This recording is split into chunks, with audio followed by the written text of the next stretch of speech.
Durante el tercer trimestre la situación no ha cambiado gran cosa, hay una recuperación lenta, pero digamos que las economías a nivel global van saliendo del problema. Ahora, tenemos dos inconvenientes que presentar y que terminar de aquí en cara al 2021. Uno es la pandemia a nivel sanitaria y la segunda es la pandemia a nivel económico. Quédate con nosotros para ver qué perspectivas tenemos en el futuro y en el corto plazo.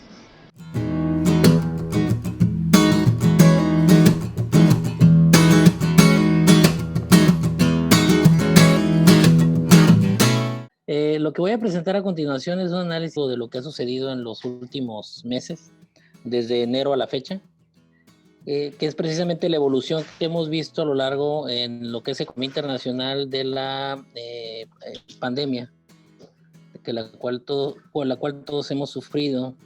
Recordarán todos ustedes que el tercer trimestre nos llevó a la famosa nueva normalidad en un entorno incierto y anormal, y eso es totalmente real. En los países nos dimos cuenta que el virus iba a permanecer, no había forma de contrarrestarlo porque no tenemos una vacuna. Para ese entonces ya teníamos algunos tratamientos que parecían funcionar, pero pues, mucha gente estaba muriendo. Y no, o era una de dos, o nos moríamos por el bicho que anda ahí circulando, o dos, nos moríamos porque la inactividad económica lleva, digamos, a que las empresas quiebren, lo cual lo hemos visto en México y lo mencionaba ahorita Ricardo en su exposición, que estuvo muy interesante sobre la cuestión del desempleo, cómo nos impacta. Y digamos, bueno, no podemos no trabajar, entonces tuvimos que con mucho cuidado empezar a salir. Y esa es la famosa nueva normalidad en la cual todavía estamos insertos, perdón. Y también con mucha incertidumbre.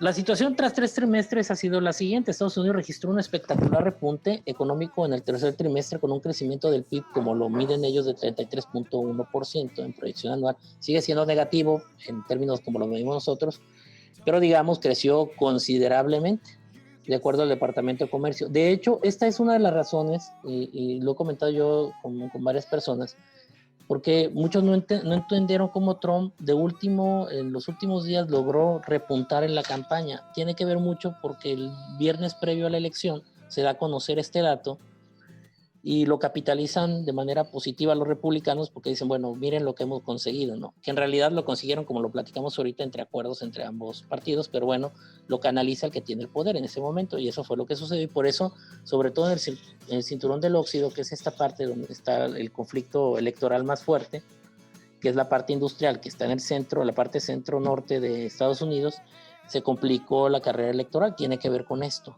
Si se fijan, va de la mano siempre economía y política.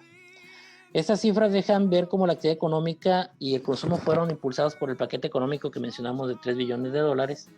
Y el Departamento de Trabajo informa que las pedidas de ayuda cayeron a 751,000 solicitudes. Acuérdense que ya tienen ellos un seguro de desempleo que va uno y pide si uno se queda sin trabajo. Como el desempleo se vino fuerte en Estados Unidos, la gente llegó a más de 1 millón de solicitudes para pedir el apoyo y se les otorgó y estas disminuyeron durante el tercer trimestre, derivado precisamente de las políticas. Perdón.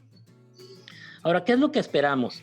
Esto lo han visto mucho seguramente en la televisión, tiene que ver con las trayectorias de recuperación, que los economistas nos estamos peleando entre todos para ver cuál de todas estas se cumple, ¿no? Por ejemplo, en el caso de México, que no ha aplicado políticas de corte anticíclico, hay que ser claros en eso, no se han aplicado tal cual, han aplicado algunas, pero no es, digamos, una serie de instrumentos como la mayoría de los países lo han hecho. De hecho, ha sido observado el gobierno mexicano por el Fondo Monetario, por la Comisión Económica para América Latina, por la misma UNTAD, por la OCDE, porque le ha fallado, digamos, esa parte de aplicar políticas directamente a ciertos sectores vulnerables.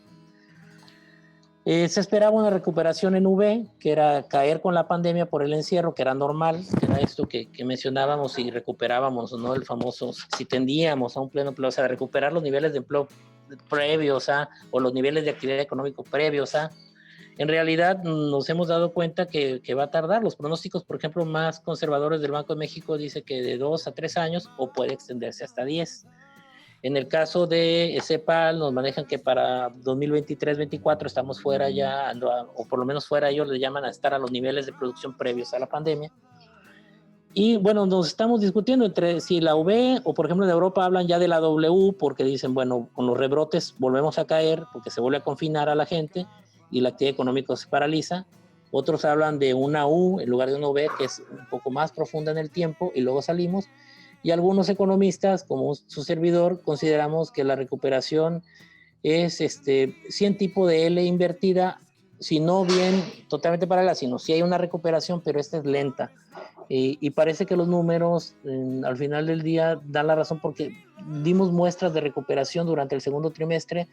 En el tercero el número era muy bueno, lo que caracterizó el gobierno federal, aunque bueno, hay que ser precisos también cómo se calcula y por la inactividad es el indicador de actividad económica, por supuesto que se va muy alto después de estar confinado. Pero en términos reales, ya ahorita que tenemos, por ejemplo, los últimos informes del crecimiento de la industria o lo que ha pasado en las últimas semanas en la inversión, vemos que sí vamos recuperando, pero sigue cayéndose, o sea, no es difícil. Algunos pronosticamos, yo estoy de acuerdo con CEPAL que probablemente cercano al 9.8, al 10 del PIB, la caída para este año.